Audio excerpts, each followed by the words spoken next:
Olá, crianças!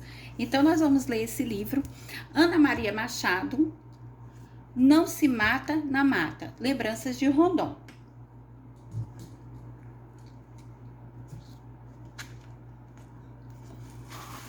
Que é a contracapa, toda de folhinha. Ana Maria Machado, Não se Mata na Mata, Lembranças de Rondon. Ilustração, Sidney Meirelles. Segunda edição de 2017, Passo Fundo, Rio Grande do Sul, Tribos Editora. Ana Maria Machado, Não se Mata na Mata, Lembranças de Rondon. Texto, gravura. A gente sempre acha que sino toca fazendo blém e blom, ou em tilintos de din e dom.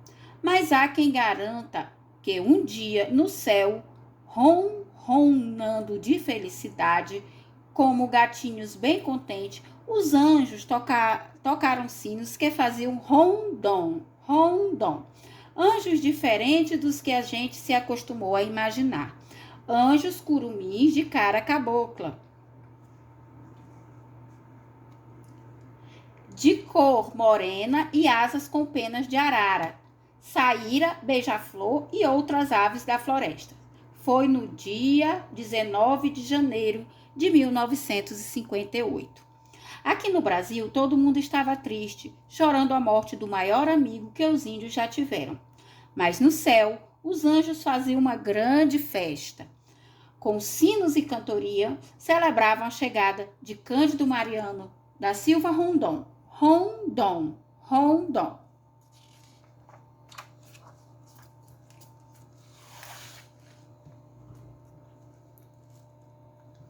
93 anos antes, ao nascer no interior do Mato Grosso, aquele bebê moreninho e já órfão de pai, nem mesmo se chamava Rondon.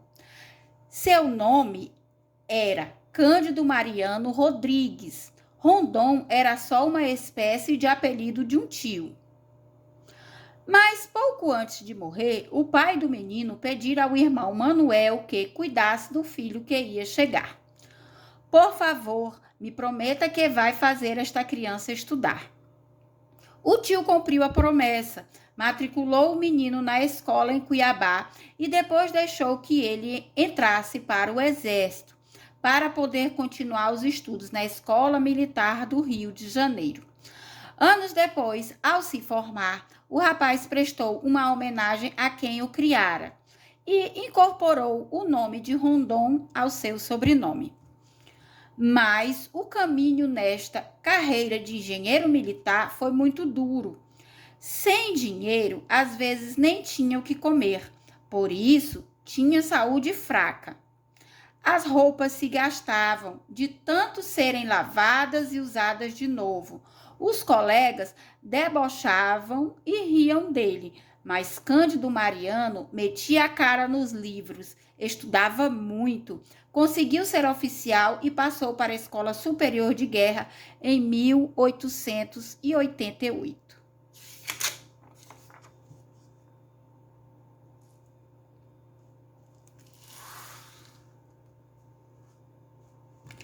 Neste tempo, as coisas estavam fervendo no Brasil.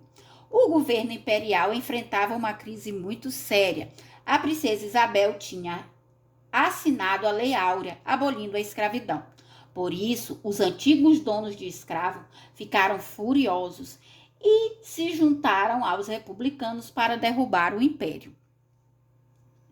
Rondon era republicano, por convicção e por influência de seu professor Benjamin Constant. Era também positivista, quer dizer, seguia umas ideias que estavam muito em moda naquele tempo.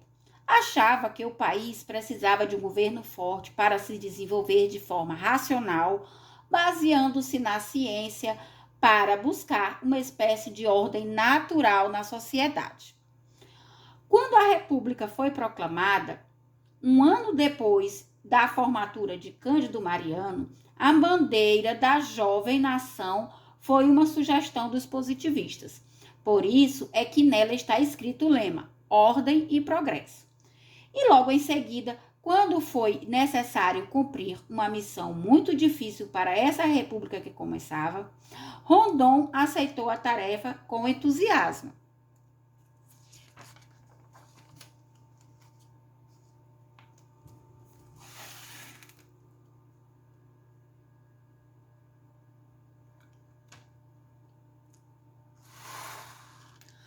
Durante todo o seu reinado, Dom Pedro II sempre se preocupava com a unidade do Brasil, para que o antigo domínio português não se separasse em várias nações, como acontecera com os países vizinhos, a ex-colônias espanholas.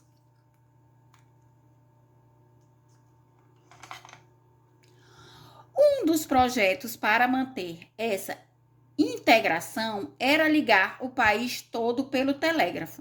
Assim, seria possível que todos os brasileiros se comunicassem em toda parte. Naquele tempo, para transmitir um telegrama, era preciso ter linhas de postes com fios.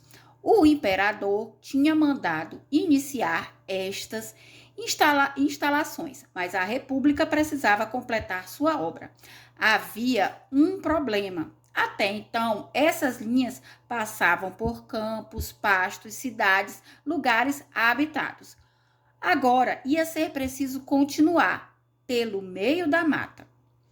Já no início de 1890, Rondon estava entrando mato adentro.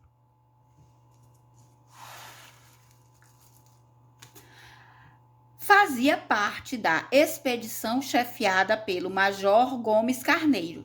Antes de ir, ficou noivo e marcou o casamento para daí a 2 anos, quando voltasse.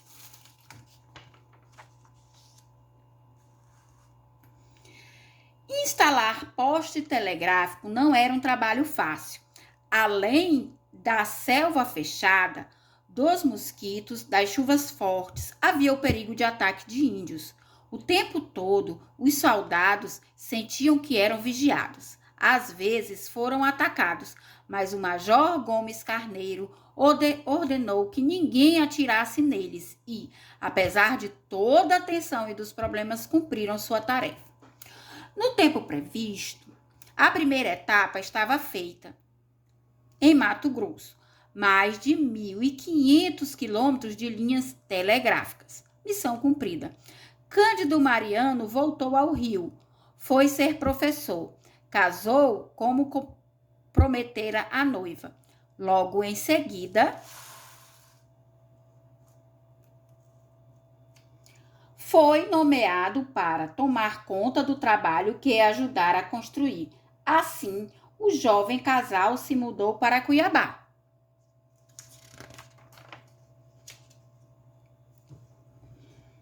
Mas ainda havia muito a fazer para continuar a implantação do telégrafo.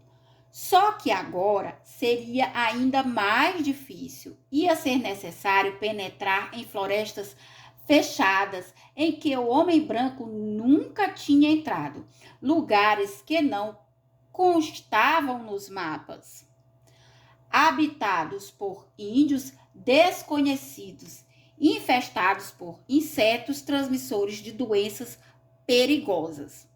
Em 1907, o presidente Afonso Pena decidiu prosseguir. Chamou Rondon e perguntou: será que essa tarefa pode ser possível? É só querer, respondeu ele. Pois eu quero, disse o presidente. Rondon também quis. Nessa missão havia uma dificuldade extra. Esses índios eram considerados muito ferozes.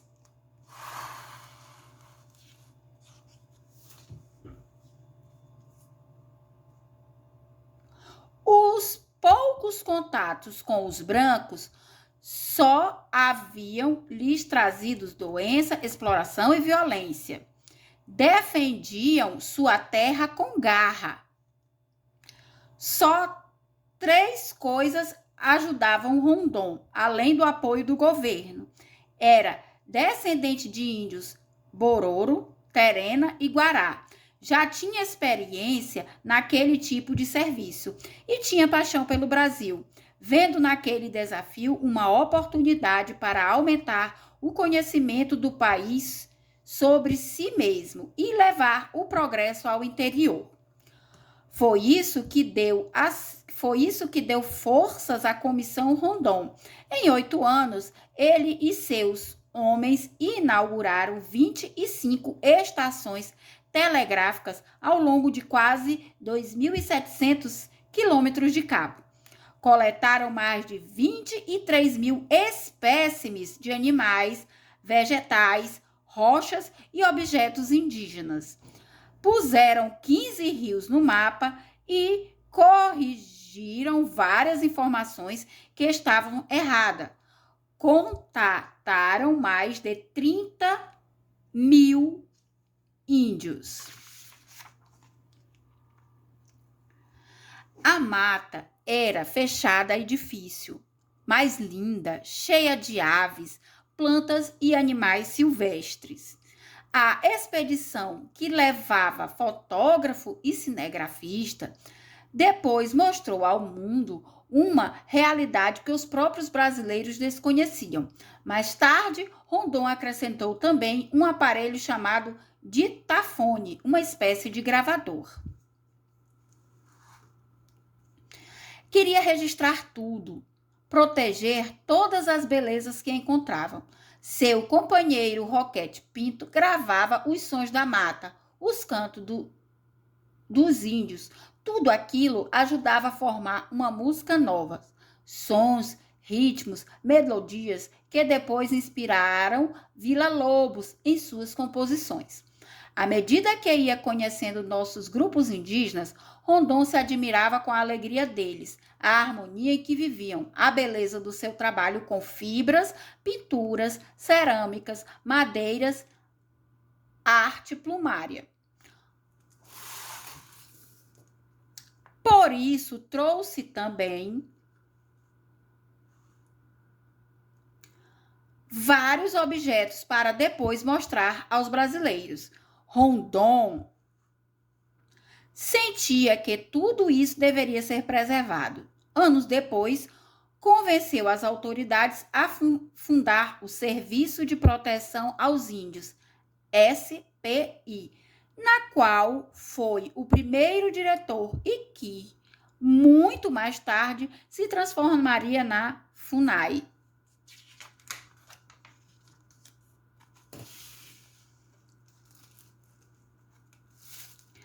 Mas na floresta também havia perigos. Para procurar o rio Juruena, com quase 100 metros de largura, os homens tinham que atravessar as terras dos Nhambiquaras, considerados muito perigosos. Quando encontraram um rio, foi uma festa. Tomaram banho em suas águas, entre árvores altas e majestosas, festejando. Viva a República! Depois continuaram. Um dia, de repente, Rondon se assustou. Ui! Sentiu um sopro no rosto. Seria um beija-flor? Um inseto voando rápido? Logo viu uma flecha que passara zunindo e se cravara adiante. Em seguida, outra roçou pelo seu capacete. E uma terceira o acertou, mas não o feriu porque ficou espetada na correia da espingarda. Os homens queriam atacar a aldeia indígena imediatamente. Rondon não deixou. Lembrava da lição de Gomes Carneiro.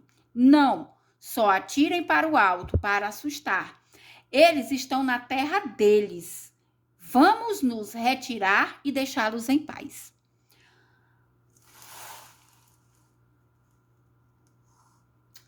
Quando voltaram, viram que desaparecera a canoa que havia usado para atravessar o rio. Ficaram desesperados. Muitos se jogaram no chão à espera de um ataque fatal. Rondon fez uma barcaça de couro para levar os equipamentos que não podiam se molhar. Atravessaram a nado, rebocando a carga.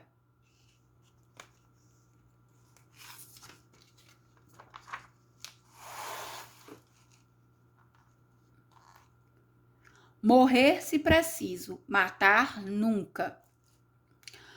Com essa frase, que sempre repetia, Rondon acabou mudando a maneira como os brancos tratavam os índios. Foram fazendo contato, aprendendo a conhecer e admirar a cultura indígena, seus costumes, suas danças, suas pinturas corporais. Para isso, desenvolveu um método próprio para pacificar tribos hostis.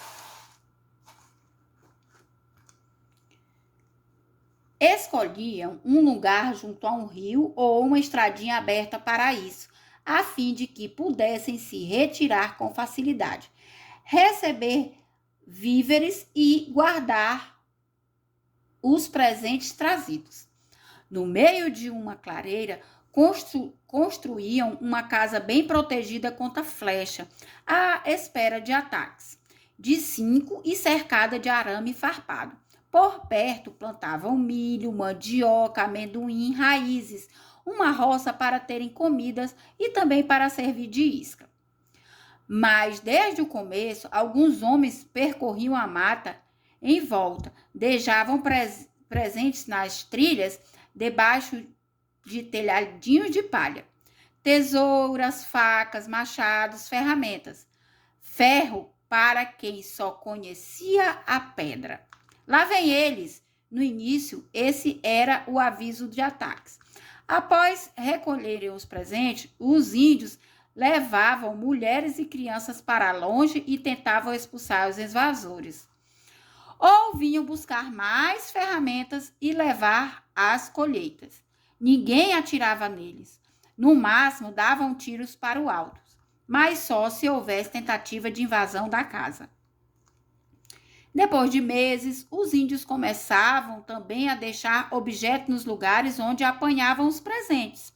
Às vezes, deixavam pedidos. Uma faca de madeira indicava que queriam um facão. Até que um dia se aproximavam abertamente, sem flechas, traziam brindes. Lá vem eles. Era então um festejo. Estavam começando a fazer amizade. O método rondoniano de atração de grupos indígenas isolados deu certo. Passou a ser considerado um modelo em todo o mundo por recomendação de organizações internacionais. Rondon foi reconhecido e premiado em Londres e Nova York. Foi promovido no exército e chegou a marechal. Virou até nome de estado. O antigo território de Guaporé passou a se chamar Rondônia, em sua homenagem. Mas ele seguia adiante. Também foi dele a ideia de formar o Parque Nacional do Xingu, um modelo para várias reservas indígenas que vieram depois. E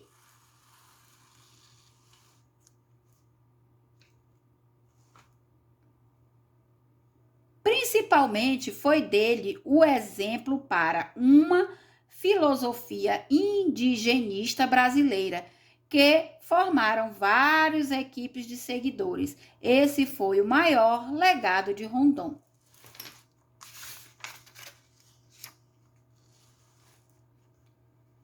E as linhas de telégrafo? Acabaram não tendo importância nenhuma, depois de anos de perigos e dificuldades para construí-las. Quando finalmente a rede telegráfica ficou pronta, logo deixou de ser necessária. Apareceu uma tecnologia nova, o telégrafo sem fio, e logo em seguida, o rádio. Hoje, todos os brasileiros estão ligados pela televisão, pelo telefone, pela internet. Ninguém mais precisa de poste e cabo para passar telegrama e poder se comunicar com quem está longe.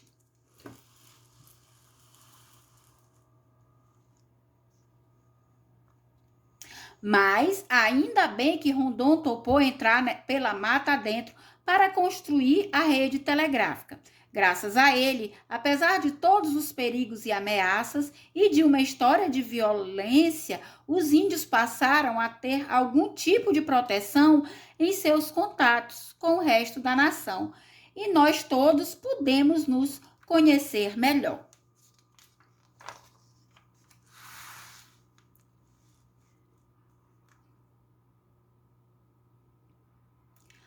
Cândido Mariano da Silva Rondon nasceu em Mimoso, Mato Grosso, em 5 de maio de 1865. Seu pai era descendente de português e sua mãe de índios Bororo.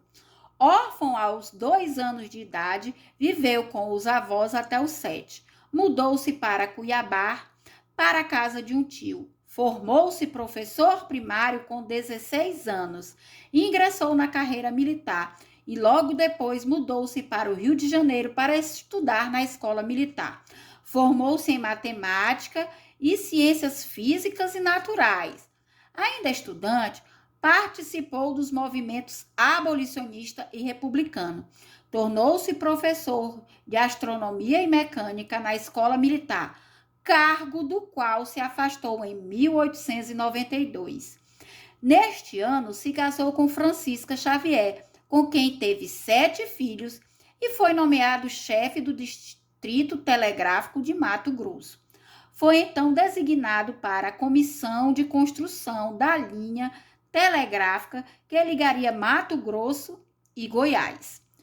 O governo republicano, preocupado com o isolamento das regiões mais ocidentais do país, particularmente nas fronteiras com o Paraguai e Bolívia, decidira construir linhas telegráficas que melhorassem as comunicações com as regiões centro-oeste e norte.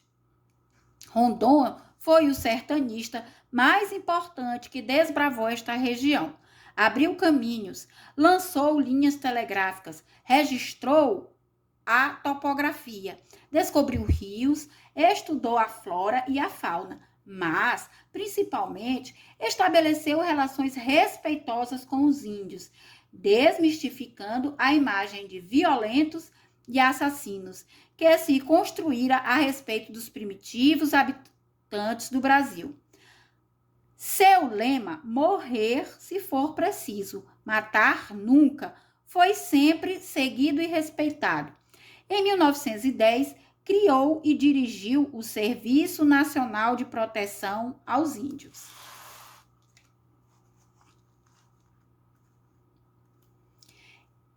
Em 1813, realizou uma expedição às margens do Amazonas, junto com Theodore Roosevelt, ex-presidente dos Estados Unidos. Neste ano, também foi homenageado pelo Congresso das Raças em Londres, ressaltando que a obra de Rondon deveria ser imitada para a honra da civilização mundial. Em 1836, recebeu do IBGE o título de civilizador do sertão. No ano de 1956, Rondon recebeu uma grande homenagem. O território do Guaporé tornou-se o estado de Rondônia. Em 1957, foi indicado para o Prêmio Nobel da Paz pelo Explorers Club de Nova York. Faleceu no Rio de Janeiro no dia 19 de janeiro de 1958.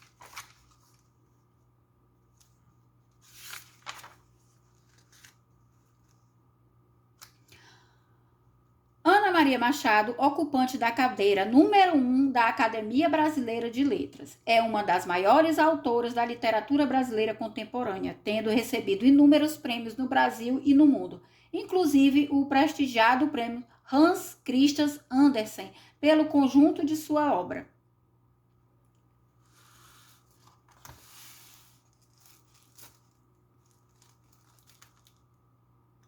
Sidney Meirelles é natural de São Paulo e mora atualmente em Mogi das Cruzes, onde é sócio do Giz de Ser Estúdio. Desde pequeno demonstrou habilidade para as artes. Por isso, em seu tempo livre, procurava aprimorar e aprender outras técnicas para ampliar seus desenhos. Ilustrou diversos livros para criança, entre eles os títulos Mula Sem Cabeça, Rei Arthur, Oliver Twist, A Princesa e o Sapo e etc. Todos para a coleção Folha. Ilustrar os títulos de Ana Maria Machado foi a realização de um sonho.